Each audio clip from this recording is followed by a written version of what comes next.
বন্ধুরা, আমার হাঁসের গোস্তটা দেখতে কেমন হয়েছে কমেন্টের মধ্যে এসে জানাবেন।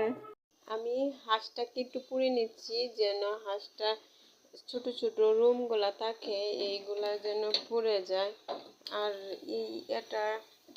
এই কাজটা একটু কঠিন মনে হয়, তারপরে দাও একটু নিজের স্বাস্থ্যের জন্য ভালো। গোস্তগুলো আমি সুন্দর করে ধুয়ে নিচ্ছি। এখন আমি এগুলাকে জড়ায় রাখবো। আমি পেঁয়াজ রসুন কোটার মধ্যে যতটুক জড়ে আমি এই পেঁয়াজ রসুনগুলো এখন ছেঁচে নেব। এর মধ্যে দিয়ে ছেঁচে তারপরে গোস্তটা রান্না করব। 1 চামচ হলুদের গুঁড়া দিচ্ছি, 2 চামচ হলুদের গুঁড়া দিয়ে দিলাম, 1 চামচ মরিচের গুঁড়া দিলাম, দিয়েছি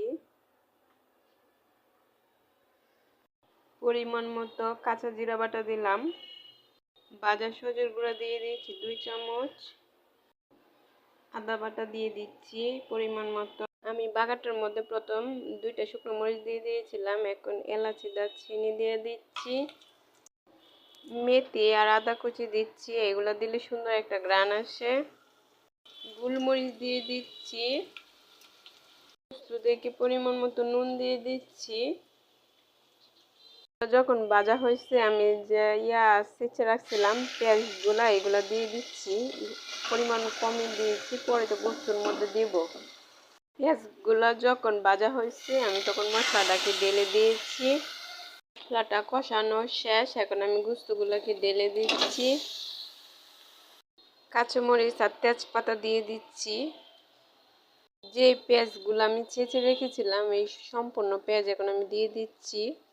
আমি এখানে কোনো প্রকার পানি দিব না, এটা এই মশলার পানিটা ছিল, এই পানিটা আমি ঢেলে দিচ্ছি। এখন এটাকে কষতে দেব। আমি এখানে কোনো প্রকার বাহিরের মশলা ব্যবহার করি নাই, ঘরোয়া যা মশলা ছিল তা দিয়ে আমি রান্না করতেছি। এটা জায়ফল জয়িত্রী ছিল। আমি কিন্তু হাঁসের গোস্ত খাই না, কিন্তু আলহামদুলিল্লাহ আল্লাহর কাছে বড় শুকরিয়া আমি এত সুন্দর করে রান্না করতে পারি।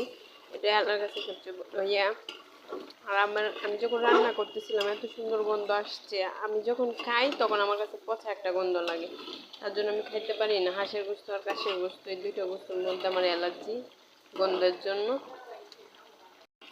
আমি যখন গোস্তটা রান্না করছিলাম তখন প্রায় 1 ঘন্টার উপরে সময় লেগেছে। হাঁসের গোস্ত কিন্তু একটু দেরি হয় সিদ্ধ হইতে। এটা হচ্ছে শেষ পানি দেওয়া।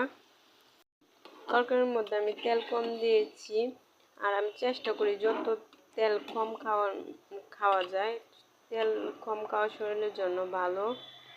ফাইনালি আমার রান্নাটা আমি কমপ্লিট করতে পেরেছি, আমার রান্নাটা শেষ। যদি আমার চ্যানেলটা আপনাদের কাছে ভালো লাগে তাহলে একটা লাইক করেন, একটা সাবস্ক্রাইব করেন, আমার পাশে থাকেন। সবাই সুস্থ থাকবেন, ভালো থাকবেন। সবাইকে আসসালামু আলাইকুম।